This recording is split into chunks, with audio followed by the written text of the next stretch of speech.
Sir आपने जो जिन की और लड़की की स्टोरी सुनाई थी, उसके आगे फिर क्या होता है उस लड़की के साथ? देखिए, अभी तक आपने देखा कि एक माँ बाप जो ख़त्म हो चुके हैं, उसके एक लड़की बसती है, जिसके दादा ने ही मतलब उसके माँ बाप को ख़त्म कर दिया था और वो एक गांव में रह रही है।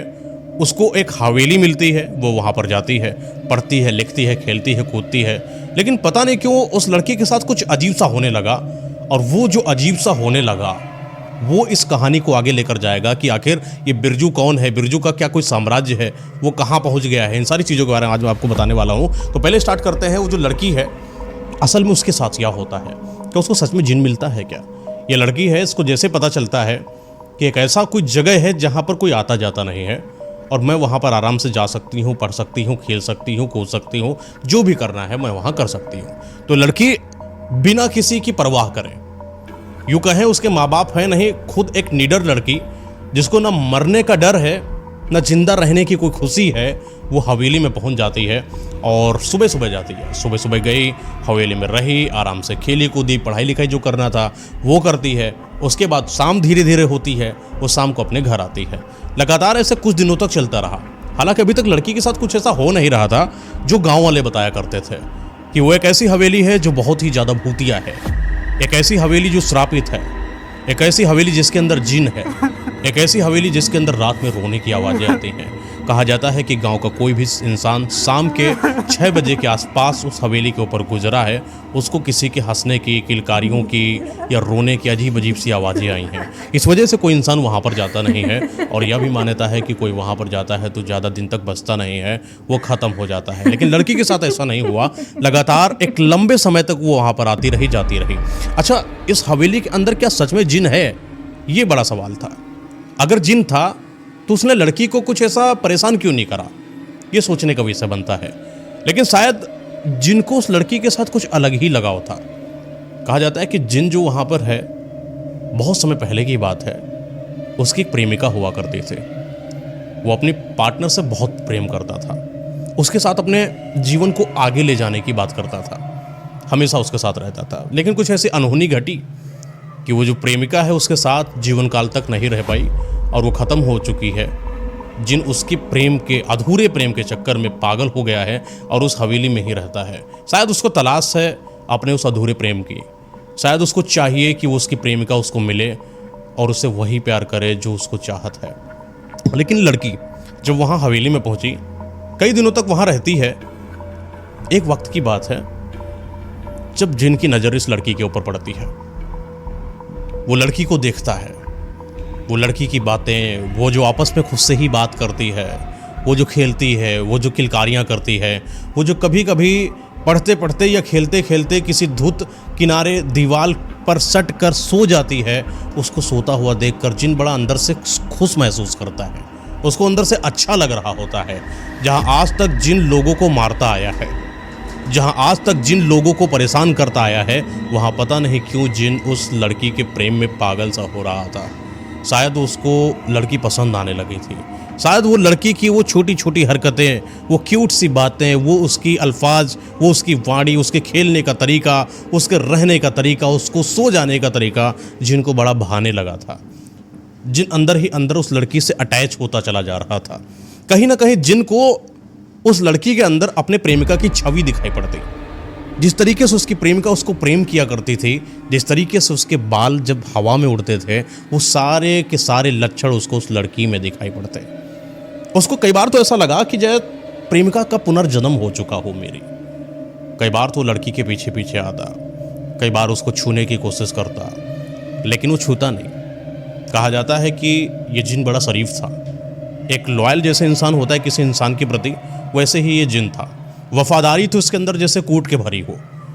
जैसे प्रेमिका के अलावा किसी दूसरी लड़की पर नज़र डाल दे, शायद कुछ गलत हो जाए। कुछ इसकी ऐसी अंतर्मन की धारणा जो किसी दूसरी लड़की पर नज़र ही नहीं डालता था। गलत बुरी नज़र तो बिल्कुल भी नहीं। लेकिन जब ये लड़की को देख रहा था तो अपने आप को संभाल ही नहीं पा रहा था। लगातार उसके आसपास जाना, उससे बात करने की कोशिश करना, लेकिन फिर इस डर से रुक जाना कि सच में प्रेमिका है कि नहीं। अगर नहीं है तो मैं अपनी वफादारी यूँ खोने नहीं दूंगा। वो लड़की के प्रेम में धीरे धीरे पागल हो रहा था। प्रतिदिन लड़की आती, प्रतिदिन वहाँ पर रहती, फिर वो चली जाती। प्रतिदिन जीन उसको देखता, उसके पास जाता, उसकी जो बॉडी थी ना उसको सूंघने की कोशिश करता, जैसे कोई एक बॉडी की फ्रेग्रेंस होती है, वो फ्रेग्रेंस जिनको अपनी तरफ खींचने की कोशिश कर रही हो। एक वक्त की बात है, उस लड़की को पीरियड्स आ जाता है। एक दिन नहीं आई, शायद उसको दर्द हो रहा होगा, वो बड़ा पागल हो गया। ये आज का दिन है, इतने दिन से आ रही थी, आई नहीं, क्या बात हो सकती है। तो जिन वो जो एक खालीपन था उसको भर नहीं पा रहा था, वो पता लगाने के लिए अपने हवेली से बाहर निकलता है और वो वहाँ पहुँच जाता है जहाँ पर असल में लड़की रहती है। तो लड़की का जो घर है उसके घर के आसपास ही था कि इसको उस लड़की की बॉडी की फ्रेग्रेंस महसूस होने लगी। शायद वो जो लड़की का पीरियड था, वो पीरियड्स का ब्लड जो होता है वो इंसानों के लिए बड़ी बात नहीं होती है, लेकिन भूत प्रेत आत्मा जिन जिन्नात इनके लिए बड़ी अजीब सी बात होती है। जैसे कि वो ब्लड को सूंघकर उनके पास ही चले जाए, कुछ ऐसा होता है, कुछ इन लोगों का होता है, कुछ जिनको आभास हुआ, कुछ ऐसा महसूस हुआ कि शायद वो लड़की वही है जिससे मैं प्रेम करता हूँ। वो उसी धुन में, वो उसी फ्रेग्रेंस में, वो उसी महक के पीछे पीछे पीछे पीछे वहाँ पहुँच जाता है जहाँ लड़की बेड पर सो रही है और आज उसके पीरियड्स का दिन है।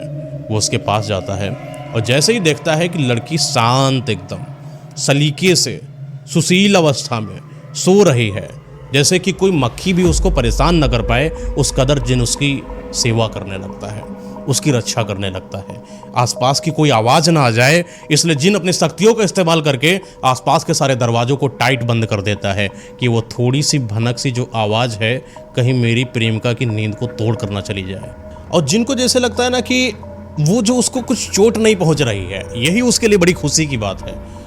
ऐसा आज तक उसको महसूस नहीं हुआ जो खुशी आज उसको ऐसा मिल रही है कि वो अपनी प्रेमिका की रक्षा कर पा रहा है। वो उसके बेड पर जाता है, धीरे से बैठता है कि उसको कहीं भनक न लग जाए कि किसी की हवा है, या उसको ऐसा महसूस हो रहा है कि अगर वो तेज से बैठ गया तो बेड हिल जाएगा और लड़की की आँख खुल जाएगी। लेकिन वो सलीके से अपने आप को संभालता है और बेड पर बैठ जाता है और बैठकर सिर्फ उसकी उस खूबसूरती को देखने लगता है, उसको निहारने की कोशिश करता है। वो निहारता निहारता उसके प्रेम में इतना पागल हो जाता है, उसकी जो आंखें हैं, उसकी जो ये होठ की बनावट है, ये जो चेहरे की बनावट है, उसको घूरता घूरता घूरता घूरता कब लंबा समय गुजर गया जिनको पता ही नहीं चला। धीरे से उस लड़की की आँख खुलती है और जैसे ही लड़की की आँख खुलती है, जिनको ये नहीं पता था कि वो अपने आप को संभाले, आँख खोली और सामने कुछ तो अजीब सा उसको दिखा लड़की को, और लड़की एकदम से डर के सहम के बैठ गई। जिनको अपने पर बड़ी गुस्सा आई कि उसने अपने आप को संभाला क्यों नहीं। जिनके अंदर वो शक्ति थी कि वो कब किसी इंसान को दिख सकता है, कब किसी इंसान को नहीं दिखाई दे, तो शायद वो अपनी शक्ति जो है उसका सही से इस्तेमाल नहीं कर पाया और लड़की को गलती से वो दिख गया। और जैसे उसकी हल्की झलक से दिखी थी, लड़की डर कर जब भागी, जिनको बड़ा गुस्सा आया अपने ऊपर और वो वहाँ से भागकर हवेली के अंदर आया और अपने आप को प्रताड़ित करने की कोशिश करने लगा। खुद ही खुद अंदर हवेली में बैठकर रोने लगा। आज उसका विलाप बहुत अजीब सा था। पूरे हवेली के अंदर एक अजीब सी रौद्र सी आवाज़ थी, जैसे किसी इंसान को कोई इंसान मार रहा हो, वो अपने आप को मारने की कोशिश कर रहा हो। जैसे कि कोई कोड़ा किसी के ऊपर चलाता है, कोई इंसान उतना ज़्यादा चीखता है, उससे 1000 गुना ज़्यादा चीख रहा हो। वो आवाज़ें हवेली के बाहर आना शुरू करी। हवेली के आसपास जो पेड़ थे, पेड़ पर रहने वाले पक्षी थे, आसपास के जो जानवर थे, उसकी उस रौद्र आवाज़ से विचलित होकर भागने लगे। इस कदर अपने आप को परेशान करने लगा जिन।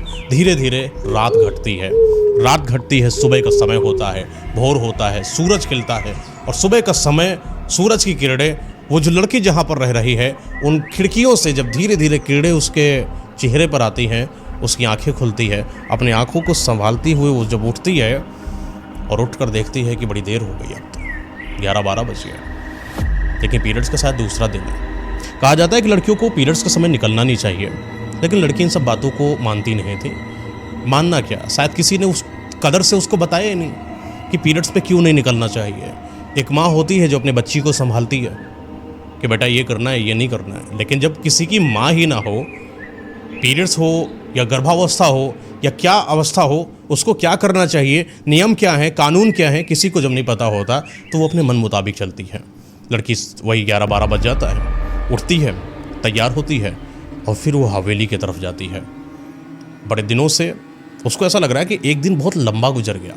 उसको ऐसा लगा कि जैसे वो हवेली में थी कल के दिन। वो जो उसको आभास होता था ना जब हवेली में जाती थी, जो उसको वातावरण महसूस होता था हवेली का, ऐसा लगा जैसे कल के दिन भी कुछ वैसा ही वातावरण उसको महसूस हुआ। वो आज भूल चुकी थी कि जब वो सो रही थी, जब आंखें खोली थी, अचानक कुछ अजीब सी साया दिखा था। उन सारी चीज़ों को भूलकर अपने आप को तैयार करके हवेली के अंदर पहुंचती है। और आज जब हवेली के अंदर जाती है तो जिन जैसे ही उसे देखा तो जिन जैसे अपने ही अंदर से समर्पण की अवस्था में आ जाता है। वो जाता है लड़की के पास। आज वो ठान लेता है कि आज मैं अपनी पार्टनर यानी प्रेमिका यानी इस लड़की से अपनी बातों को बताऊंगा, अपने अंदर के जज्बातों को उसके सामने जिक्र करूंगा। आज मैं उसके सामने वो बात बोल दूंगा जिससे वो हमेशा हमेशा के लिए मेरी हो जाए। लेकिन शायद जिनको ये नहीं पता था कि किसी इंसान को प्रेम में पागल करना किसी जिन के लिए सही नहीं है। इंसान इंसान से प्रेम करता है, ना कि जिन से। लेकिन वो इन सब चीज़ों से हट के प्रेम की पट्टी बांधकर उस लड़की के सामने जाता है। जब लड़की सामने खड़ी हुई थी और बालकनी से हवेली के बाहर की तरफ देख रही थी, ये पीछे से जाता है और उसका जो ये सर होता है यहाँ से हाथ रखता है। लड़की को कुछ अजीब सा लगता है कि कोई है।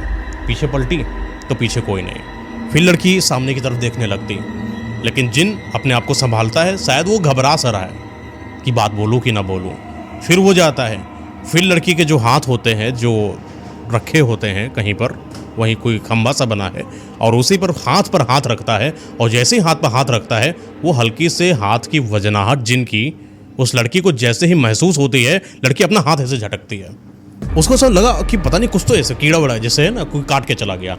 लेकिन वो जब बाहर की तरफ देखती, इन सारी चीज़ों को हटाकर कोई ना कोई ऐसी चीज़ होती जो उसके कभी बालों को सहला रही है, कभी तो ऐसा लग रहा है कि कोई उसके पैर को पकड़ने की कोशिश कर रहा है, कोई इसके कंधे पर हाथ रखने की कोशिश कर रहा है।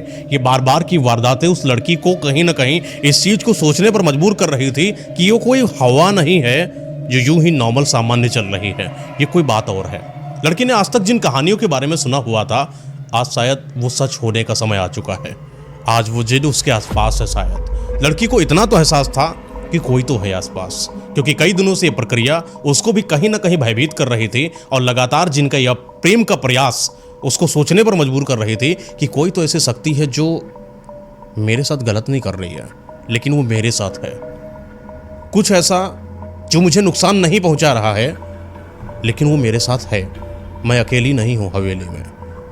वो पलटती है, सामने की तरफ देखती है, उसे कोई दिखाई नहीं पड़ता है। वो चलते चलते हवेली के अंदर जहां आंगन होता है, उस आंगन में बीच में खड़ी हो जाती है, अपने दोनों हाथों को फैलाती है और ऊपर आसमान की तरफ देखती है और बोलती है, इस हवेली में जो कोई भी मेरे साथ ही हरकत कर रहा है, मुझे पता है तुम यहीं कोई आसपास हो, और अगर आसपास हो तो मुझे दिखो, तुम हो कौन, मेरे सामने आओ, यूँ मुझे परेशान मत करो। मैं ऐसे ही एक अभागा लड़की हूँ।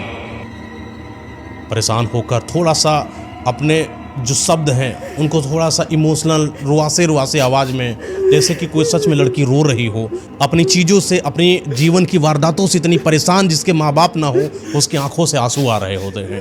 फिर वो रोती उसी भाषा में आवाज़ दे रही होती है कि जो कोई भी हो वो मेरे पास आओ, जो कोई भी हो वो मेरे पास आओ, मुझे रोज़ हवेली में आना है, मेरी यही एक जगह है, मुझे यहीं पर आने दो, मुझे कोई परेशान मत करो। वो इतना ज़्यादा इमोशनल हो जाती है, वो इतना ज़्यादा रो रही होती है कि रोते रोते वो वहीं आंगन के बीच में बैठ जाती है। और जब वो आंगन के बीच में बैठकर सिसक कर रो रही होती है कि वही जिन है जो अपने असली रूप में आता है और उसके पास जाकर बैठता है। हालांकि वो अपनी आंखों को ऐसे बंद करके अपने दोनों हाथों में छुपा कर रो रही थी। वो सिसकी, वो रोने की आवाज़ जिनको अंदर ही अंदर कूढ़न पैदा कर रही थी। जिन जाता उसके हाथों पर ऐसे सर पर, मतलब अपने हाथ से सहलाने की कोशिश करता है, जैसे कि उसको यह आभास दिलाने की कोशिश कर रहा हो कि अब तुम अकेली नहीं बची हो, मैं भी हूँ जो तुम्हारे साथ हूँ, मैं हूँ जो तुम्हारे साथ चलना चाहता हूँ, मैं हूँ जो तुम्हारे लिए सब कुछ करना चाहता हूँ। जिस वजह से तुम परेशान हो, मैं तुम्हें कभी छोड़कर नहीं जाने वाला। वो स्पर्श, वो आभास, वो हाथ का टच लड़की को जैसे ही मिला, लड़की को ऐसा लगा कि कोई मुझे अपना सा मिल गया हो। लेकिन लड़की ने उस अपने अंदर के भावों को सामने व्यक्त नहीं करा और धीरे से अपने सर को ऊपर करा और आंखों से आसपास देखती है। बहुत ही डरावनी शक्ल सामने बैठी है लड़की। हालांकि भयभीत हो जाती है, भयभीत होकर जैसे ही पीछे जाती है, अपने आप को संभालती है क्योंकि उसे यह भी पता है कि ये जो सामने बैठा है ये उसको नुकसान नहीं पहुंचाने आने वाला है। वो पूछती है, तुम कौन हो? तुम मुझे परेशान क्यों कर रहे हो? मुझे परेशान मत करो और मेरी ज़िंदगी से दूर चले जाओ। मुझे रोज़ हवेली में आना है और मुझे आने दो। जिन अपनी अजीब सी डरावनी आवाज़ में बोलता है, मैं तुम्हें पसंद करता हूँ, क्या तुम भी मुझे पसंद करती हो?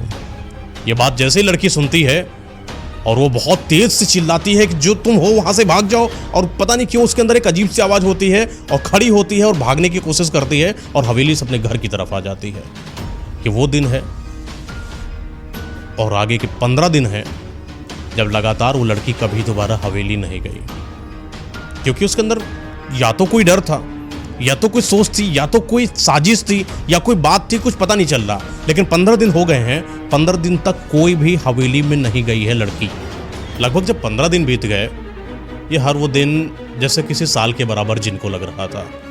वो हर वो पल उसकी आंखें सिर्फ हवेली के बाहर टिकी रहती थी कि कहीं दूर से तो वो लड़की आए, कभी तो ऐसा महसूस हो कि लड़की मेरे आसपास है। कभी तो खुद पर ही मतलब गुस्सा करता या खुद पर ही सवाल करता, मैंने पूछा क्यों, मैंने बोला क्यों, मुझे अपने ऊपर कंट्रोल करना चाहिए था, मुझे उस लड़की के सामने नहीं जाना चाहिए था। मैं क्यों भूल गया कि मैं एक जिन हूँ, मैं क्यों भूल गया कि वो एक इंसान है। वो मुझे देखकर भयभीत होकर भाग ही जाएगी। शायद वो प्रेम जो मेरा अधूरा था वो ये लड़की नहीं है। कई बार उसको लगा भी, लेकिन वो होता है ना कि जब आप किसी को प्रेम कर लो, फिर इंसान हो या जानवर हो या फिर कोई भूत प्रेत आत्मा ही हो, वो प्रेम बड़ा अजीब होता है। आप कितना ही बुरे हो, आप कितना ही गलत कर दिए हो, लेकिन किसी इंसान से अगर आप प्रेम कर लो, उसके प्रति समर्पित हो जाते हो, फिर चाहे जो आप करो उसको वही पसंद आता है किसी इंसान को। जिन भी कुछ ऐसा ही होता चला जा रहा था। जिनकी वो आंखें लगातार हवेली के बाहर उस लड़की के आने का इंतजार करती रहती, लेकिन दिन बीतते गए, शाम बीतती गई, रात बीतती गई, वो लड़की नहीं आई। जिन जब अपने ऊपर कंट्रोल नहीं कर पाया, अपने आप को संभाल नहीं पाया, वो 15 दिन के बाद जिन अपने आप से बोलता है कि मैं एक बार देख लूं कि कहीं लड़की को कुछ हो तो नहीं गया, वो उठता है, हवेली से बाहर निकलता है और उसके घर की तरफ जाता है। लेकिन अब ये नहीं समझ में आ रहा है कि वो किस घर में रहती है, क्योंकि पिछली बार जब वो गया था वो पीरियड्स के ब्लड को सूंघते सूंघते गया था। उसको उस घर का अंदाज़ा नहीं था कि उस किस घर में रह रही है। ये बात उसको कहीं ना कहीं दिक्कत दे रही थी। उसको लगा कि मुझे एक बार सही से देख लेना चाहिए था, लेकिन क्योंकि वो जिन था, वो अपनी शक्तियों का इस्तेमाल करता है और वो सही समय पर उसी लड़की के घर में पहुंच जाता है जिस घर में वो लड़की रह रही है। तो देखता है कि दूर लड़की कुछ किताब लेकर, कुछ अजीब सी है वो बगल में रखी है, कुछ सील रही है, शायद कोई कपड़ा सिल रही हो। तो जाकर देखता है उसकी पुरानी एक कमीज है जो कि फट चुकी है, उसको सिल रही है। सिल के वो अपने लिए तैयार कर रही है, क्योंकि उसको कोई देने वाला नहीं है, नए कपड़े उसके पास नहीं हैं। वही सालों से पुराने छोटे कपड़े, उनको सिल कर जोड़कर वो जिस तरीके से अपना जीवन यापन करती थी, वो किसी भी इंसान के लिए बड़ी अजीब सी बात है। वो गरीबी का दलदल उसने देखा है, वो अकेलेपन का दलदल उसने देखा है। बिन माँ बाप की लड़की, बिन सहारे की लड़की किस तरीके से अपने आप को संवार कर इस अजीब से समाज के अंदर जी रही है, ये कोई उस लड़की से पूछे।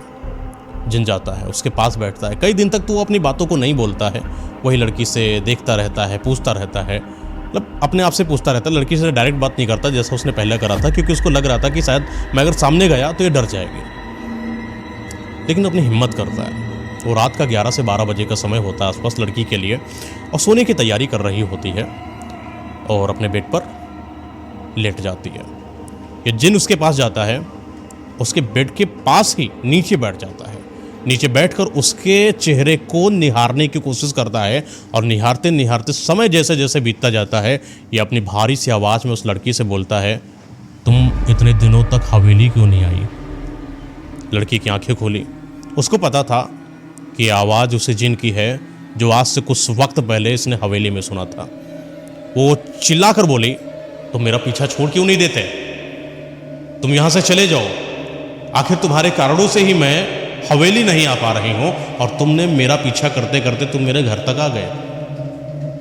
नहीं चाहते कि मैं जी जाऊँ, मैं अपना जान गंवा दूँ, ख़त्म कर दो अपने आप को। ऐसे वो थोड़ा सा चिल्लाती है जिन के ऊपर। लेकिन जिन जो है वो सहला रहा है उसके बालों को, उसको समझा रहा है कि मैं तुम्हें नुकसान नहीं पहुंचाने आया, मैं तुम्हारे साथ हूँ, मैं तुम्हें प्रेम करता हूँ, तुम मेरे साथ आ जाओ, मैं तुम्हें बहुत खुश रखूँगा, किसी चीज़ की कमी नहीं आने दूंगा। वो जिनका वो बर्ताव, वो वार्तालाप, वो लड़की को धीरे धीरे उसके साथ कहीं ना कहीं सहज महसूस कराती जाती, जैसे कि लड़की को भी वो शक्ति से बुरा नहीं लग रहा था, जैसे कि लड़की को भी उस शक्ति से डर नहीं लग रहा था, जैसे कि लड़की सच में उस शक्ति के साथ रहना चाह रही हो। वो जिनका प्रेम उसकी आंखों में दिखाई पड़ रहा था। लड़की उसके प्रेम में कहीं ना कहीं अपने आप को समर्पित करने के लिए तैयार होने लगी और लड़की ने उससे बोला कि अच्छा एक काम करो, तुम जाओ, मैं सोच कर बताती हूँ। तो जिन उठता है और उठकर हवेली में चला जाता है। जाता ही मतलब घर से दरवाजे से बाहर निकलता है और दरवाजे से जैसे ही निकलता है पीछे पलट कर देखता है, आवाज़ देता है, अगर हाँ हो तो हवेली आना। इतना बोलकर वो चला गया। ये वो समय है जब लड़की कई सारे सवालों के बीच में घिरी हुई है। इंसान से प्रेम नहीं, किसी जिन से प्रेम, क्या सच में ऐसा हो सकता है? लेकिन हर तरीके के सवालों को पीछे करते हुए सुबह होती है, सुबह अपने आप को तैयार करती है और हवेली में पहुंच जाती है। ये हवेली में जैसे ही पहुंचती है, जिन से एक बात करती है कि मैं तुम्हारी बात और तुम्हारी शर्त को मंजूर करती हूँ, लेकिन मेरी एक शर्त है जो तुम्हें मानना पड़ेगा। तो जिन बोलता है बताओ क्या बात है। तो जिन से बताती है अपनी उस कहानी को जो उसके साथ घटित हुई है, जिस तरीके से वो जो बिरजू है उसने इसके माँ बाप को ख़त्म कर दिया था और उसकी आंखों के सामने उस पूरी वारदात को जिन के सामने व्यक्त करती है। जिन उसकी उन बातों को सुनकर कहीं ना कहीं फूट फूट कर रोने लगा और रोते रोते जिन ने बोला कि बताओ तुम्हें मेरी क्या मदद चाहिए। लड़की बोलती है कि जिस तरीके से मेरे माँ को और जिस तरीके से मेरे पिता को किसी एक अनजान इंसान ने मारा, उस वक्त मैं छोटी थी, मुझे सही से तो नहीं पता वो कौन था, लेकिन मेरे घर के अंदर आया, मुझे इतना पता है उसकी शक्ल कैसी है, मैं उस शक्ल को पहचानती हूँ, मैं उस इंसान को वैसे ही मारना चाहती हूँ जिस तरीके से उसने मेरे माँ बाप को ख़त्म करा। तो अगर तुम उसको ढूंढने में मेरी मदद करो तो मैं तुम्हारे साथ रहूँगी। जिन बोलता ठीक है, अगर बात शर्त की है, अगर बात परीक्षा देने की ही है, माना कि मैं एक जिन हूं लेकिन आज साबित करने का समय आ चुका है, अगर मैं तुम्हें उस इंसान को तुम्हारे सामने ला दूं तो तुम मेरे इस सवाल का जवाब दे देना, यानी तुम हाँ कर देना। लड़की बोलती ठीक है, देखती हूँ और लेकर आना। वो गुस्सा, वो उसके अंदर का क्रोध, रौद्र उसकी आंखों और बातों में दिखाई पड़ रहा था कि मेरे सामने उस इंसान को लेकर आओ जिसने मेरे माँ बाप को मारा, मैं उसको ख़त्म कर दूंगी। ये बात सुनता है, जिन वहाँ से अदृश्य हो जाता है और जिन वहाँ से जैसे अदृश्य हो जाता है, लड़की अपने घर आ जाती है। 1 दिन, 2 दिन, 3 दिन, 4 दिन के बाद मुलाकात जिन लड़की से करता है उसी के घर पर और उसको बताता है कि मैंने उस इंसान का पता लगा लिया है। हालांकि इस बीच जिन जो है पूरे ब्रह्मांड में विचरण कर रहा होता है और वो जो इंसान है, जिस इंसान ने लड़की के माँ बाप को ख़त्म करा था, हर उस चीज़ के बारे में पता लगाने की कोशिश करता है। हालांकि जिन है, जिनके पास अपनी शक्तियां हैं, भूत प्रेत आत्माओं से बात करने की, जिन जिन्नादों से वो मदद लेने की, हर तरीके की शक्तियों को इस्तेमाल करता है और पहुंच जाता है वहीं पर जिस तरीके से बिरजू ने आकर उसके माँ बाप को मारा था। वो सारा दृश्य उसको दिखाई पड़ता है। वो दृश्य इतना गंभीर, इतना भयभीत कर देने वाला है कि किसी भी बच्चे को सदमे में डाल दे। वो तो वो बहादुर बच्ची लड़की थी जो उस सदमे से निकल कर अपने आप को बचाकर आज जिन के साथ बैठी है, जिसके प्रेम में कहीं ना कहीं जिन पागल हो चुका है। जिन जैसे ही उन सारी चीज़ों को देखता है उसके अंदर भी एक गुस्सा तो आती ही है, साथ ही साथ जिससे वो प्रेम करता है उसके माँ बाप को ख़त्म कर दे, उसके अंदर की वो गुस्सा, जिन की गुस्सा हो चुकी है, वो बिरजू को पता लगाने के लिए उसके गांव में जाता है और पता चलता है कि वहां पर ना उसका मंझला बेटा है, ना उसका छोटा बेटा है, ना उसका बड़ा बेटा है, ना बिरजू रहता है। घर वैसे ही कई सालों से बंजर पड़ा हुआ है और उस बंजर घर में सिर्फ धूप, जो घास होती है वो निकल आ चुकी है, कोई रहने वाला नहीं, कुछ उस ज़मीन को संभालने वाला नहीं। तो पता करता है और जब गहराई से उसको पता करता है तो एक कुआं दिखाई पड़ता है, जिनको सब दृश्य दिखाई पड़ जाते हैं, पुराने भूतकाल के दृश्य भी जिनको दिखाई पड़ते हैं। जिस तरीके से वो बिरजू उस कुएं से निकलता है, जिस तरीके से बिरजू उस कुएं में जाता है, जिस तरीके से वो शमशान आधिपत्य वाली क्रिया करता है, हर तरीके की क्रियाओं को जिन देखता है और इन सारी वारदातों को लेकर उस लड़की को बताता है कि किस तरीके से तुम्हारे दादा ने अपने स्वार्थ की वजह से तुम्हारे 2 चाचाओं को, तुम्हारे पापा को, तुम्हारी माँ को निर्मम हत्या करने के बाद उनके मुंड को ले जाकर एक शमशान घाट के अंदर एक साधना करी हुई थी, जिसके बदौलत तुम्हारे दादा यानी बिरजू को एक नई दुनिया में जाने का मौका मिला था, और उस दुनिया जो है वो कुएं से शुरू होती है और पता नहीं ख़त्म हो जाती है कहाँ पर। इतना मुझे नहीं पता, लेकिन मुझे इतना पता है कि बिरजू कुएं के अंदर ही रहता है।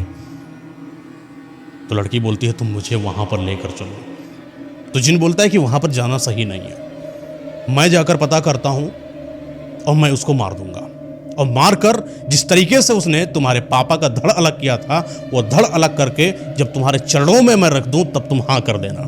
खुश? लड़की बोली नहीं। तो क्या समस्या है? बोले कि जिसने मेरे आंखों के सामने मेरे माँ बाप को मारा, मैं उसको किसी और के हाथों से मरते देख नहीं सकती, मुझे खुद मारना है। पहले तो मुझे वैसे मारना है जिस उसने गोद गोद कर मेरी माँ को मारा था, फिर मुझे वैसे भी मारना है जिस तरीके से उसने मेरे पापा के धड़ को अलग किया, मुंड को अलग किया और सर पकड़ कर लेकर जा रहा था। फिर उस तरीके से भी मारना है जिस तरीके से उसने मेरे पापा की छोटी छोटी ऐसी ऐसी बोटियाँ करी थी और मेरी आंखों के सामने कोई गिद्ध सा पक्षी आया था, उन सारे टुकड़ों को खाकर चला गया। मुझे उस मुंड को पाना है, वो मुंड असली मेरे जीवन का उद्देश्य है। तो जिन बोलता ठीक है, जब बहुत जिद कर रही हो मैं तुम्हें लेकर चलूँगा। तो जिन ऐसे हाथ बड़ा करता है, उसका हाथ एकदम से बहुत बड़ा हो जाता है, जैसे कि कोई बड़ा सा घर हो, उतना विशाल सा हाथ करता है और उस लड़की को हाथ पर बिठाता है, और जैसे ही बिठाता है ऐसे हाथों को अपने करता है और वहाँ से अदृश्य हो जाता है। लड़की भी उस घर से गायब हो जाती है और ये दोनों पहुँच जाते हैं उस कुएं के पास जहाँ से बिरजू के आने जाने का द्वार बना हुआ है। लेकिन अब समझ में नहीं आ रहा है कि ये द्वार है क्या, वहाँ कैसे जाया जाए जहाँ बिरजू रहता है। तो जिन जाता है कुएं के बाहर, जिस तरीके से बिरजू ने आवाज़ दी, छलांग मारने की कोशिश करता है, लेकिन जैसे ही जिन छलांग मारता है कुछ नहीं होता है, क्योंकि वो एक शक्ति है, आत्मा है, असली इंसानी शरीर नहीं है। कहा जा रहा है कि वो जो कुआं है वो इंसानी शरीर को ही सिर्फ अंदर लेता है, कोई अदृश्य शक्ति को नहीं, कोई जिन जिन्नात भूत प्रेत आत्मा बैताल बिस्मांग ऐसी चीज़ों को नहीं।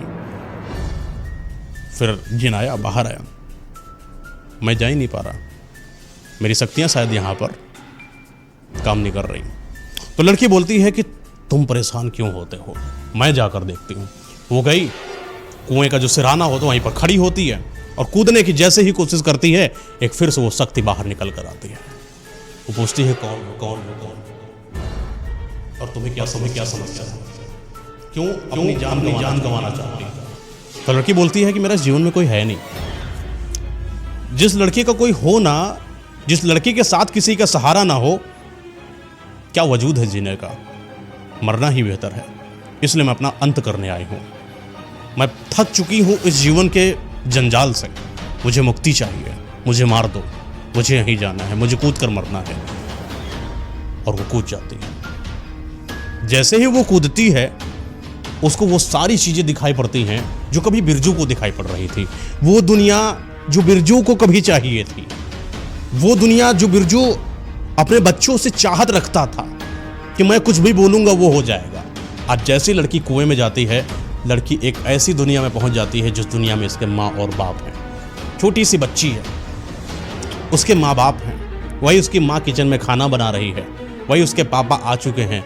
वो बिरजू जो उसको मारने के लिए आ रहा होता है, लड़की जाती है, बिरजू का हाथ पकड़ लेती है और अपने माँ को बचा लेती है, अपने बाप को बचा लेती है और बिरजू को मार देती है। वो सारा कुछ, मतलब जो उसकी इच्छाएं थी, उस तरीके की इच्छाओं को वो वहाँ पर नए दुनिया में जाकर देखती है और करती है। बड़ी खुशी से अपनी माँ के साथ रहती है। पहली बार जब माँ को देखा ना, उसकी आँखों से सिर्फ आंसू ही तर तर तर बह रहे थे, जैसे कि बड़े सालों के बाद जब कोई अपना बच्चा किसी अपने माँ से मिलता है, उसको दुनिया मिल जाती है, वो चिपट कर अपनी माँ से रो रही होती है। और जब अब तक की जो उसने सफ़र देखा है ज़िंदगी का, जो दर्द उसको मिला है समाज से, जो अपने आप से अकेलेपन में रूठ कर या कभी खुद को ही खुद से मना कर ये जीवन में रह रही थी, उन सारे दर्द को बयां करती है अपनी माँ की गोद में सर रख कर, रोती जाती है, रोती जाती है। उसकी माँ के जो कपड़े होते हैं, जो पैर में होते हैं, उसके आंसुओं से भीग जाते हैं और माँ भी उसको गले लगाकर चिपट कर रोती है। लेकिन ये रोना और ये बिलखना शायद ज़्यादा दिन का था नहीं। वो प्रेम अपने माँ और बाप के प्रति रहना शायद ख़त्म हो चुका था। थोड़ा ही वक्त बीतता है, कि अपने आप की इसकी आंखें जो होती हैं वो ऐसे खुलती हैं और ये पाती है कि ये कुएं के बाहर पड़ी है। उसका इंतजार कर रहा होता है जिन को पता था कि पहली बार में ये वापस आएगी। तो जिन उससे पूछा, बताओ क्या हुआ? बोली कि जो मुझे चाहिए था मुझे सब मिला, लेकिन मुझे ये नहीं समझ में आ रहा है कि वो दुनिया कैसी जहां पर सब कुछ तो मिला लेकिन फिर मुझे ढकेल दिया इस फिर से दलदल में। तो जिन उसको फिर से समझाता है ये एक अजीब सी मायावी दुनिया है जहां पर जो होता है उनके मुताबिक होता है, जो चाहता है इंसान मिलता है उस इंसान को लत लगाता है वो कुआं और अपने पास बुलाता है। कोई तो स्वार्थ है। तो लड़की बोलती है कि मुझे फिर से मेरी माँ चाहिए, मुझे फिर से मेरी माँ चाहिए। और वो कूदने का फिर कोशिश करती है कुएं के अंदर, फिर से वही शक्ति बाहर निकलती है हवा सी और उसको बोलती है कि अगर तुम इस बार आना है, मुझे पता है कि तुम्हारी हो सकती है। जाओ शादी करो। जब पहला बच्चा जन्म ले उस बच्चे को मार कर उसकी मुंड काट मेरे कराना, ये वो जगह है तब तुम्हें अंदर को जाने दूंगा। और लड़की को धक्का देता है, लड़की नीचे गिर जाती है। जिन उसको संभालता है, उसको हाथ से उठाकर फिर हवेली में लेकर आता है और हवेली में बैठकर ये दोनों आपस में बातचीत कर रहे होते हैं। तो लड़की को बच्चा चाहिए था, कैसे भी करके उसको जाना है और बिरजू को खत्म करना है। हालांकि उसने जो देखा था ना कि उसने बिरजू को खत्म कर दिया है, वो सिर्फ लगता है सपना सा ही था, असल में नहीं था। वो मात्र एक सपना था, जैसे कि कुछ थोड़ा सा सपना कुछ हकीकत में बदल गया हो। लेकिन आज भी सच में बिरजू जिंदा है। वो पूछती है जिनसे, मैंने तो बिरजू को मार दिया था। बोला नहीं, ये एक मायावी दुनिया है। यहाँ पर जो तुम्हारी इच्छाएं हैं वो तुम्हें होती हुई प्रतीत होती हैं।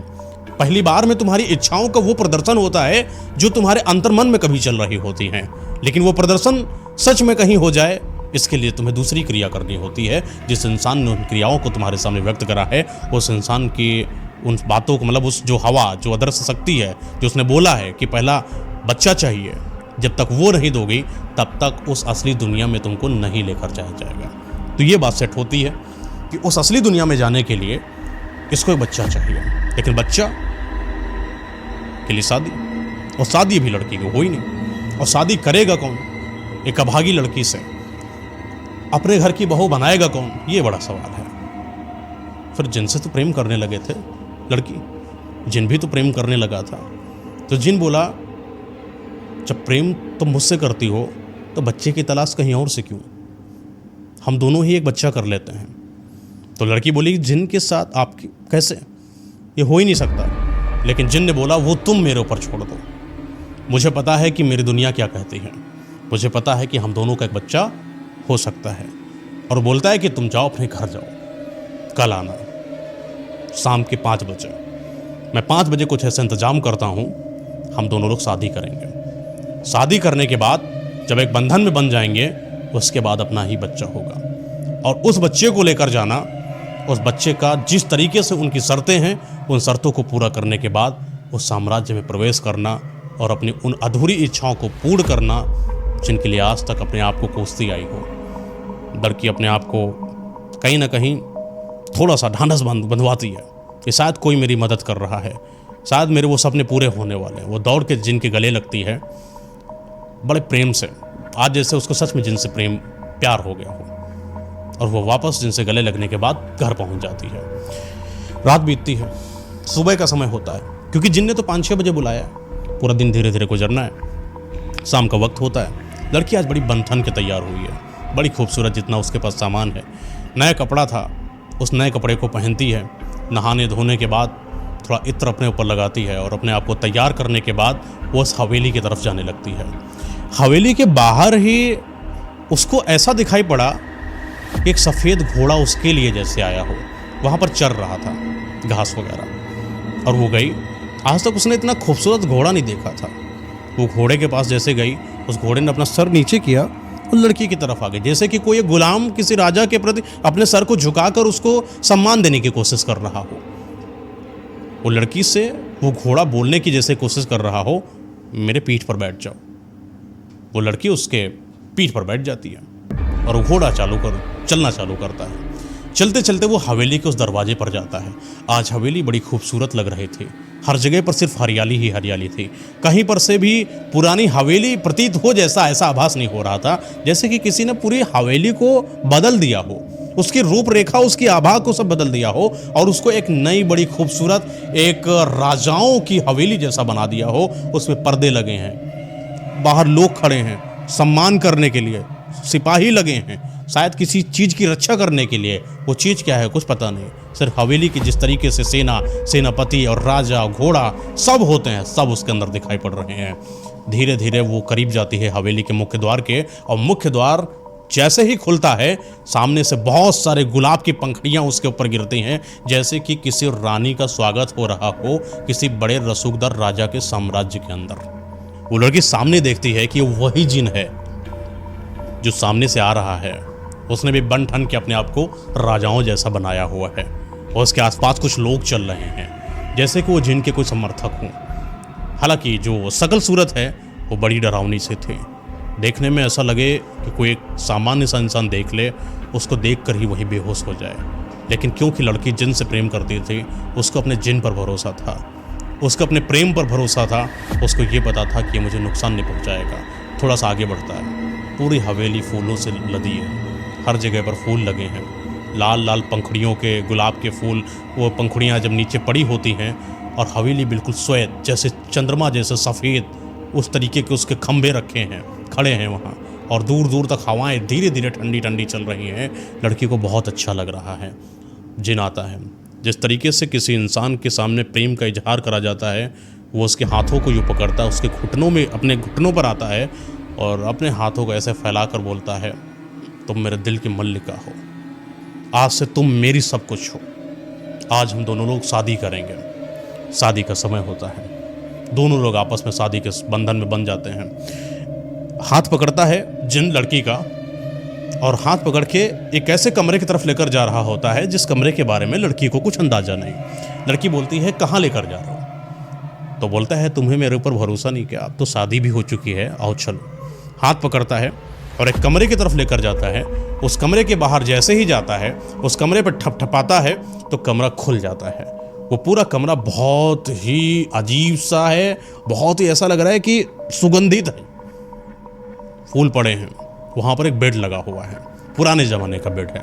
उस पुराने ज़माने के बेड पर गुलाब के बहुत सारे फूल पड़े हैं। वो बहुत सारे फूल, उस गुलाब के जो बहुत सारे जब फूल उसके ऊपर पड़ गए, ऐसा लगा जैसे गद्दा नुमा उसके अंदर आभास हो रहा हो। वो बोलता है, हाथ पकड़ता है, लड़की को उस गुलाब के बने गद्दे से उस बेड पर जो पड़े हुए हैं उस पर बिठाता है और लड़की को सम्मान देता है। एक थाल आती है जैसे स्वर्ण की बनी हो, उस थाल में उसके पैरों को धुलता है, वो पानी बाहर कर देता है और उसके पैरों को अपने ही हाथों से उठाकर बेड पर रख देता है। अब उस कमरे में धीरे धीरे धीरे धीरे धीरे धीरे जो कमरा बड़ा रोमांटिक बनाया था जिन ने अपनी प्रेमिका के लिए, उस कमरे में आ रही हल्की हल्की सी रोशनी भी धीरे धीरे बुझने लगी। धीरे धीरे कमरे का जो उजाला था वो ख़त्म होने लगा और अब कमरे में सिर्फ अंधेरा ही अंधेरा था। वो काला अंधेरा, अकेली खूबसूरत लड़की और उसके साथ में जिन, और वो बेड जहाँ पर सिर्फ गुलाब की पंखुड़ियाँ पड़ी हों। आसपास वो जो सुगंध है उन दोनों को प्रेम के जाल में डाल रही थी, जैसे दोनों एक दूसरे के करीब आ रहे थे। धीरे धीरे जिन उसके पैरों के पास आता है और वहां पर बैठ जाता है। अपनी जो जांघें होती हैं, इन जांघों पर उसके पैरों को रखता है, जैसे बहुत दिनों से थकी हो वो लड़की, उसके पैरों को दबाने की कोशिश करता है। पैर दबाते दबाते धीरे धीरे वो पैरों के ऊपर जा रहा होता है। लड़की को थोड़ा सा तो असहज महसूस हुआ, लेकिन लड़की ने जिनको रोका भी नहीं, क्योंकि लड़की को ये तो पता था कि शादी के बाद वो पहली सुहागरात किसी लड़की के लिए यादगार होती है। वो अपनी उस यादगार शादी को और पहली सुहागरात को अपने बेतुके ख्यालों से बर्बाद नहीं करना चाह रही थी। भले ही उसने शादी जिन से करी हो, लेकिन प्रेम तो उसका भी था ना। वो उस जिन को पूर्ण समर्पण करने के लिए तैयार थी। जिन उसके ऊपर आता है धीरे धीरे और उसको चूमने की कोशिश करता है। वो लड़की उस जिन के प्रेम में पागल होती जाती है और जिन भी अपने आप को संभाल नहीं पाता है। वो भी उसके प्रेम में कहूँ या उसके आगोश में कहें, उसके शरीर की खूबसूरती हो या अपने अंदर की कुछ इच्छाएं उस लड़की के आगोश में आता चला जाता है। धीरे धीरे वो लड़की के कपड़ों को उतारता है। हालांकि वो जिन है, उसको कुछ समझ में नहीं आ रहा है, लेकिन जो पता है वो पता है बस इतना कि वो जो पहली प्रेमिका थी, जिस तरीके से उसने उसको छोड़ा था, जिस तरीके से वो छोड़कर चली गई थी या उसका ख़त्म हो गया था, आज वो सब कुछ उसको मिल गया हो। वो उन सारी अधूरी इच्छाओं को इस लड़की के साथ पूर्ण कर रहा था।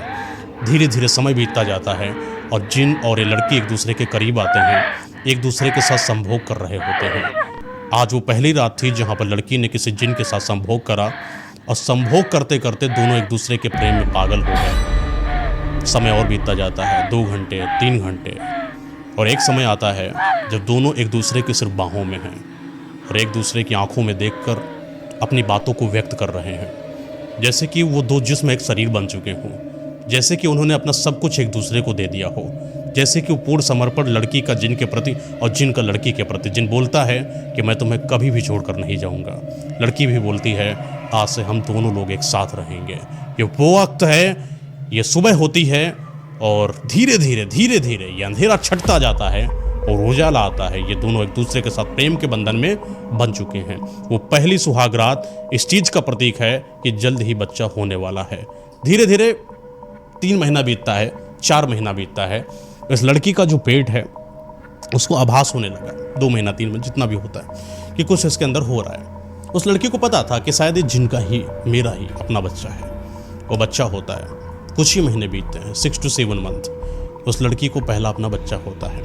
बहुत ही खुश है लड़की। जिनका बच्चा है ना, इंसानी बच्चा 9 महीना 10 महीना होता है। जिनका बच्चा वो जब चाहे वो तब कर सकता है, लेकिन वो इंसानों की प्रक्रिया होती है। 6 महीना 7 महीना पर परिपूर्ण रूप से पूर्णतः मैच्योर बच्चा हो जाता है जब, तब उस लड़की की डिलीवरी होती है। उस जब डिलीवरी जैसे ही होती है, वो जो बच्चा है, पहली बार में माँ तो अपने बच्चे को प्रेम करती ही है।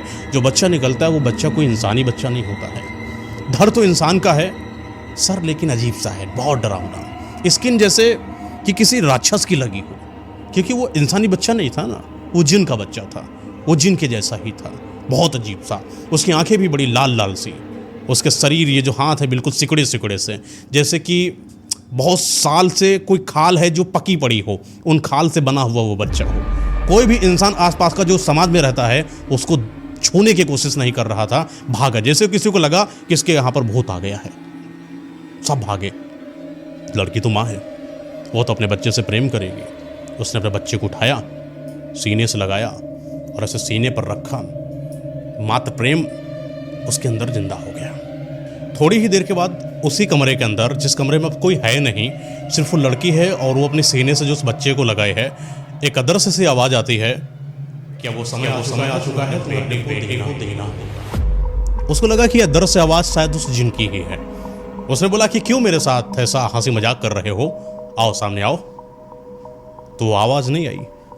जब वो आवाज़ नहीं आई, एक बार फिर से आई कि बच्चे को लेकर आओ और मैं बताता हूँ वहाँ पर बच्चे को रख देना और तरीका मैं बता दूंगा। उस बच्चे को लेकर मेरे पीछे थोड़ी देर के बाद आवाज़ आना बंद हो गई और वो जिन थोड़ी ही देर के बाद फिर से आता है।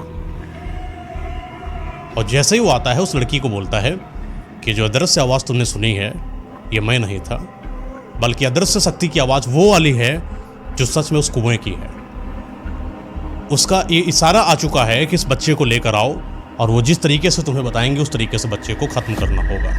हालांकि लड़की अपने बच्चे को ख़त्म नहीं करना चाह रही थी, लेकिन जिन के बार बार कहने पर और अपने अंदर की इच्छाओं को पूर्ण करने के लिए उसने इस चीज़ के बारे में सोच लिया कि अब कुछ भी हो जाए मुझे करना है। वो उस अदृश्य आवाज़ के पीछे पीछे चलती गई और वो अदृश्य आवाज़ उसको एक ऐसी जगह पर लेकर गई जहाँ पर कोई आता जाता नहीं है। सुनसान सा, जंगलों से भरा हुआ एक अजीब सा खेत है जहाँ पर कोई नहीं है। सिर्फ वहाँ पर कुछ छोटे छोटे से खूंटे बने हुए हैं। वो खूंटे किस चीज़ के हैं पता नहीं। आवाज़ आती है, इस बच्चे को यहीं पर वो रख देती है और फिर आवाज़ आती है कि बगल में बड़ी हुई एक चीज़ है, उसको उठाओ और उसके आवाज़ आई। लड़की ने उसको उठाया, काटने का कुछ सामान पड़ा हुआ था, रेती जैसा था।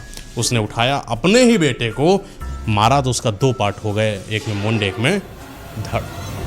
फिर वहाँ से अदृश्य आवाज़ आती है कि बचे हुए छोटे छोटे से औजार से वो लड़की रोती जाती और रोते रोते, क्योंकि उसकी अपना बेटा है, अपना बेटा जब कोई भी माँ ख़त्म करे, वो चाहे जैसा हो, शर्त चाहे जो रही हो, उसको दिक्कत होती है, लेकिन फिर भी उन दिक्कतों को साइड करके, अपनी इच्छाओं को आगे करके, बदले को आगे करके, वो उस भारीदार औजार को उठाकर अपने बच्चे के उतने टुकड़े करती है जितना वो कभी सपने में भी नहीं सोचा होगा कि अपने ही औलाद को कोई ऐसे ख़त्म कर सकती है माँ।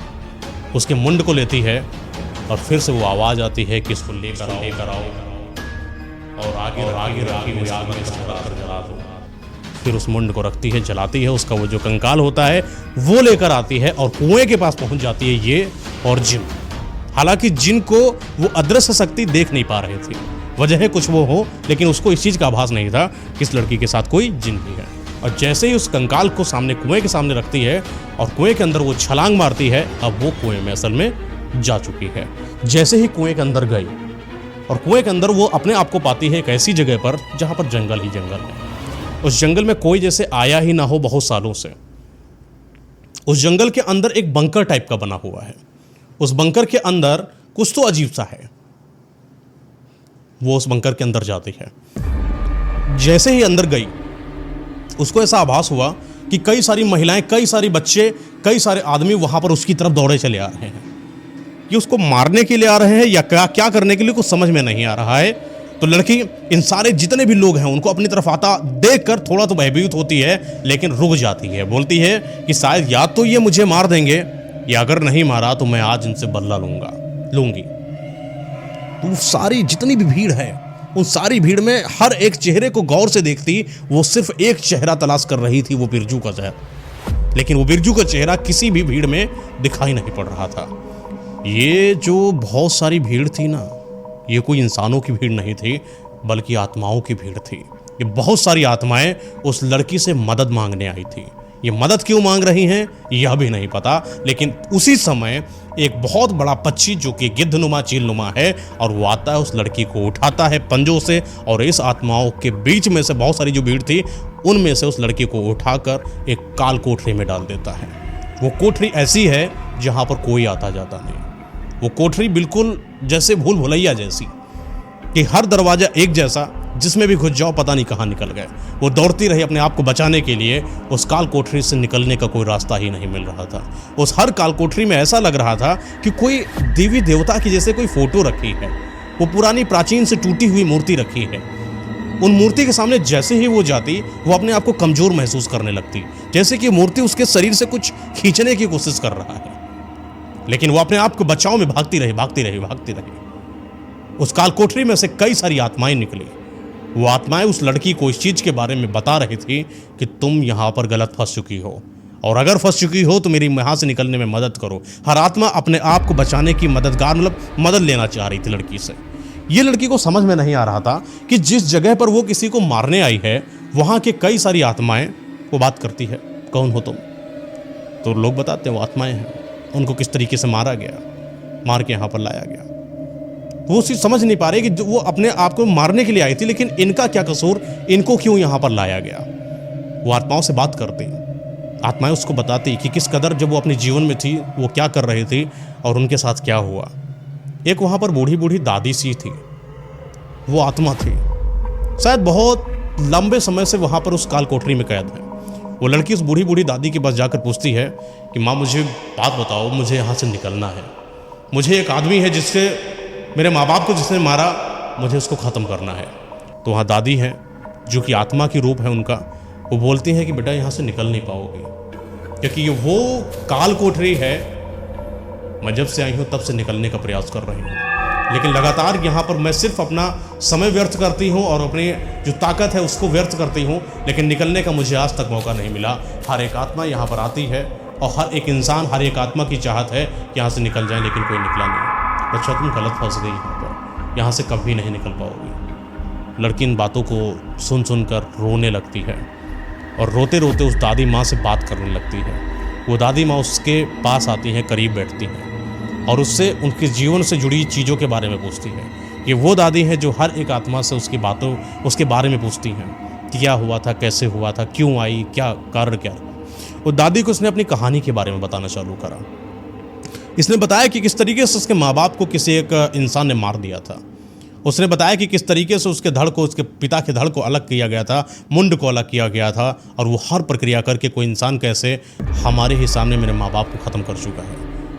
वो दादी को बताते हैं कि किस तरीके से जब मैं धीरे धीरे बड़ी होने लगी, मुझे समाज ने भी बहुत ज़्यादा प्रताड़ित करा। वो बताती है कि मुझे सिर्फ उस बिरजू को मारना था। तो दादी पूछती, तुम्हें कैसे पता उसका नाम बिरजू है? तो बोलती है कि यह कहानी है। तो दादी बोलती है, क्या है बताओ?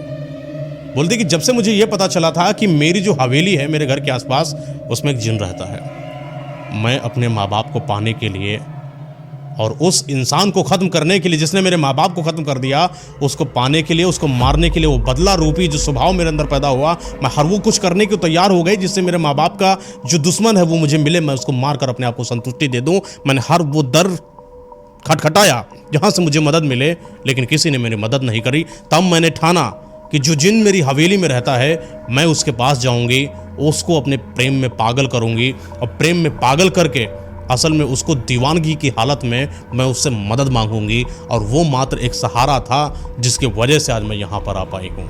उसने बताया कि जिन को प्रेम में डालना वो भी मेरी एक साजिश थी। उस साजिश के तहत आज मुझे बिरजू का पता चला, और बिरजू से मुझे यहाँ तक पता चला, और आज मैं जब इतना सब कुछ करके अपने जीवन को दांव पर लगा के यहाँ पर पहुँची हूँ, तो मैं किसी कालकोठरी में कैद होने नहीं आई। सिर्फ दादी माँ, मैं मारूंगी। तो दादी इन सारी बातों को सुन रही होती है। सुनते सुनते उसकी बहादुरी की तारीफ करती हैं, और बहुत सारी आत्माएं उसकी इस कथा को सुन रही होती हैं कि किस तरीके से उसने अपने जीवन को देखा है। तो वहां पर कई सारे लोग जो आत्मा रूप में थे, कई महिलाएं, कई बच्चे, कई आदमी, कई ने खड़े होकर बोला कि हम सबको एकजुट होना पड़ेगा और हम सब लोगों को इस लड़की की मदद करना पड़ेगा। लड़की बोलती है कि तुम सब लोग मेरे साथ आओ, मैं तुम सबको निकालूंगी, क्योंकि मैं अभी कोई आत्मा नहीं हूं, मैं एक इंसान हूं, और मैं निकालूंगी। ये हल्की सी वो जो निकल जाने की किरण है, कुछ पाने की किरण है, ये हर आत्माओं के अंदर एक आग पैदा कर गई कि जैसे उस लड़की की मदद ही करना है। हर आत्मा ने अपनी अपनी चीज़ों के बारे में बताना चालू करा। कोई ने बताया कि मुझे इस वजह से मुझे यहाँ पर डाला गया, किसी ने बताया कि मैं अपने लालच की वजह से इस कुएं में फंस गया था, तो किसी ने बताया कि यहाँ पर एक मासी नाम का प्रेतराज रहता है। ये प्रेतराज कई सारी कुंवारी लड़कियों के पीरियड्स का जो ब्लड होता है उसको पीने के लिए व्याकुल रहता है, और उनको कुएं में बुलाता है और उनको मार देता है। उनके पीरियड्स का जो ब्लड होता है उसको पीता है और मरी हुई आत्माओं को यहाँ पर कैद कर देता है। इसके अंदर कई सारी लड़कियों के साथ संभोग करने की क्षमता है। ये कई विवाहित महिलाओं को लेकर आता है और उसके साथ संभोग करता है और उसको मार देता है, फिर बनी आत्माओं को इसी काल कोठरी में कैद कर देता है। ये है मासी की प्रक्रिया। इससे कैसे निकला जाए, यह एक बहुत बड़ी विडंबना है। जो बिरजू है वो यहाँ का दास बन चुका है। पहले वहां पर कोई और दास रहा करता था। उस प्रेतराज मासी का एक दास था जो कुएं के बाहर निकलता था और लोगों को आवाज देता था। उन्हीं दासों में से एक बिरजू भी एक दास था। ये दास उनकी गुलामी करता था, प्रेतराज के कहे हुए अनुशासनबद्ध नियमों का पालन करता था। वो उनको लड़कियां ला कर देता था, वो उनको इंसानों को ला कर देता था, वो कुंवारी लड़कियों के पीरियड्स में जो ब्लड होता था उसको ला कर देता था। वो हर वो चीज़ करता था जिससे मासी प्रेतराज खुश हो जाए। उनको खुश करने के लिए अपना जीवन लगा दिया बिरजू ने। और ये वो तरीका था जब मासी प्रेतराज ने एक बड़े साम्राज्य को एक कुएं के अंदर ही विकसित कर रखा था।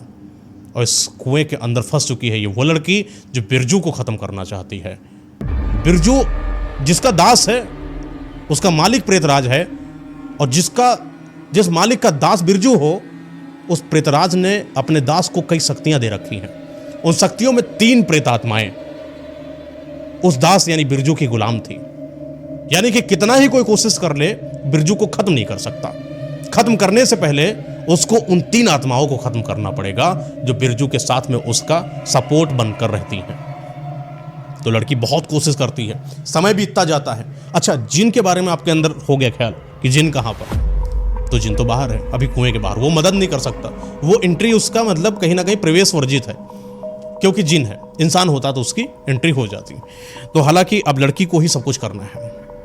एक बार की बात है, ऐसे लड़की जो है ऐसे ऐसे दौड़ दौड़ कर अपने आप को बचाव कर रही थी। तो लड़की ने देखा कि एक नई वहाँ पर युवती आई हुई है, और जो नई युवती आई थी ना, उसको लगता है अभी 1 सेकंड पहले बस लाया गया है, और जो छोड़ने आया था वो बिरजू छोड़ने आया था। और बिरजू जैसे ही पकड़कर उस नई युवती को, जो कि अभी इंसानी रूप में ही है, उसको अंदर डालता है, और जैसे ही अंदर डालता है बिरजू उस लड़की को दिखाई पड़ जाता है, और लड़की बिरजू को देखकर आग बबूला हो जाती है। उसने कुछ नहीं समझा, कुछ नहीं सोचा, और दौड़कर उसके हाथ में कुछ वहीं दूर पर पड़े हुए खंजर थे जो बिरजू लड़कियों को मारने के लिए या कई और दास मारने के लिए प्रयोग में लेते थे, उन खंजर को पकड़ती है और दौड़ते दौड़ते बिरजू के यहाँ पीठ पर वार करती है।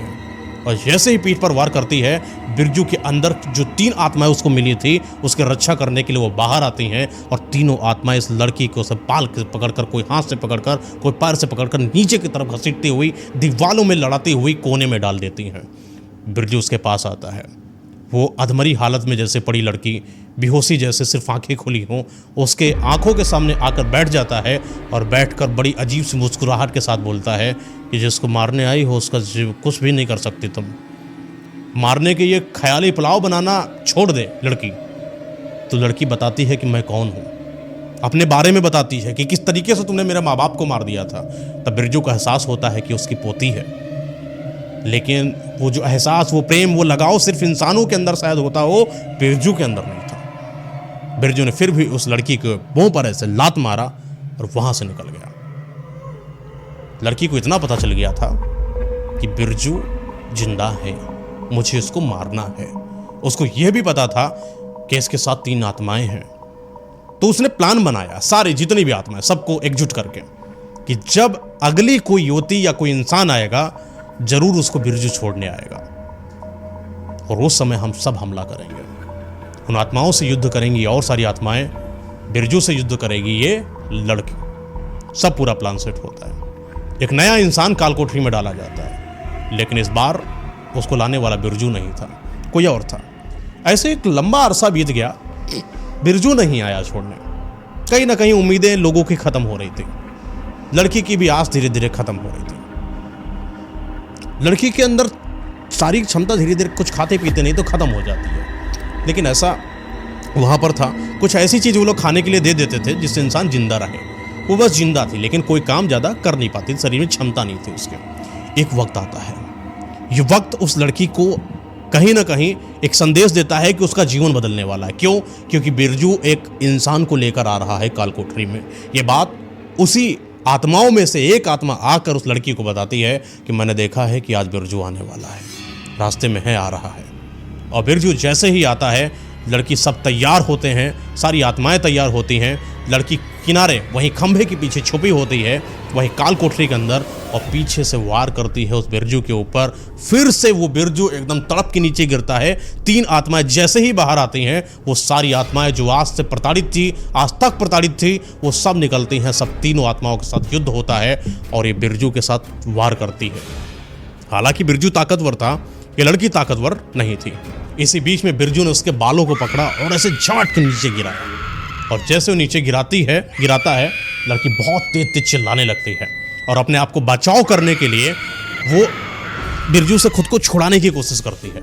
लेकिन बिरजू उसको घसीटता हुआ बालों से पकड़ के कुएं में लगे हुए जीनों की तरफ लेकर आता है।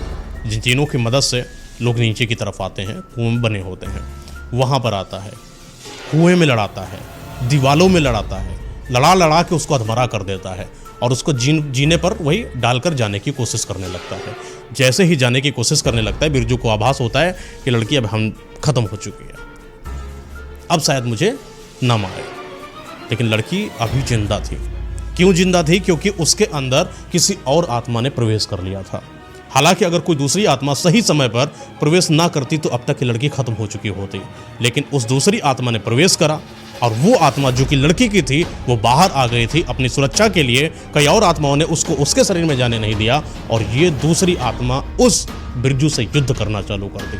जितनी बार बिरजू को ये आभास होता है कि मैंने इसको मार दिया, उतनी बार कोई नई आत्मा उसके शरीर के अंदर प्रवेश करती और फिर बिरजू के ऊपर वार करती। इस तरीके से लगातार वार होने पर बिरजू कहीं ना कहीं अधमरा हो गया, और लड़की जो असली वाली आत्मा थी अब उसको छोड़ा जाता है, आत्माओं के द्वारा, और वो प्रवेश करती है उसके अंदर और असली में अब वार करती है और बिरजू खत्म होता है।